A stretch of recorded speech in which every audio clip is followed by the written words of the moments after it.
You got to get rid of your big butt.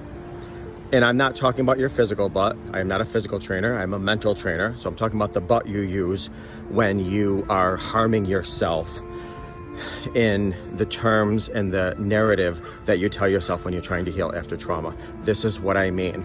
Now, for those that are still in acute, profound trauma, and I mean probably the first, give or take, 6 months of D-Day, Discovery Day, this may not apply to you. But after that, I want you to put the knife down. And what do I mean? We go from carrying a knife and wanting to harm the person, I mean, metaphorically, and at times maybe even physically, but we go from harming the person that we're with to turning that knife on ourselves. And this is what I mean. When you get to a point on the spectrum of the healing journey after D-Day, what happens is you wake up and you tell yourself, okay, I know he loved me, but he knew better. You got to stop with the but. You got to stop. Now, it might be true, it might be it might be accurate, but how many other things are truthful, accurate, in fact, but they don't serve you? You want to get rid of your buts because they don't serve you. I understand he was hurt, but I understand she had a rough childhood, but I'm not saying nothing you're saying after that but is true and accurate. What I am saying, however, is that you're harming yourself. It's not doing you any good. The deed already happened. The hurt's already there. The profound pain is there. It's not going anywhere. Don't give yourself any more. So I get it.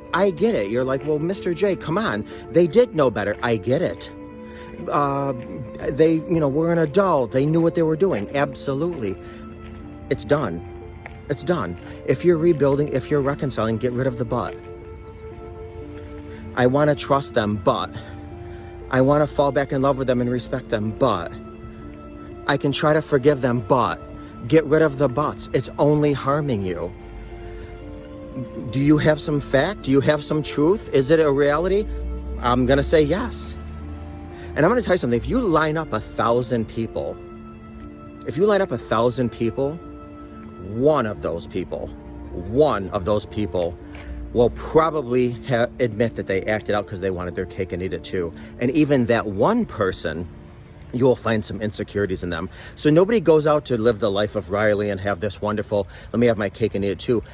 99.9% of the time it comes down to an insecurity, a void they're filling. They wanted to numb something. They needed to escape. They needed a coping mechanism. So don't think that it's, you had all your fun and now you caused all my hurt and pain and now I'm suffering and you're enjoying life. No.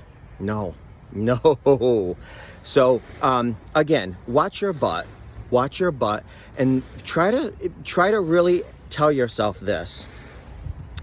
If you're watching this and you are the person that stepped out, tell your spouse, your partner, your significant other who you hurt, say, and if you are the person watching this who was hurt, I hope you are open to hearing your partner say this to you.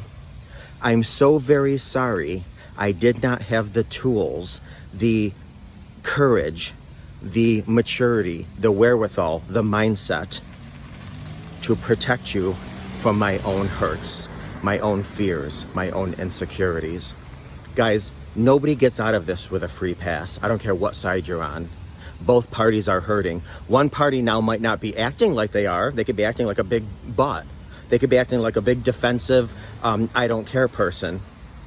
I've been doing this long enough to know they're hurting. They're hurting profoundly. Both parties are. But I'm speaking to the person who's trying to heal after betrayal. Get to a point where you stop saying yada, yada, yada, but, because you're just canceling out what you said before, and all you're doing is hurting yourself.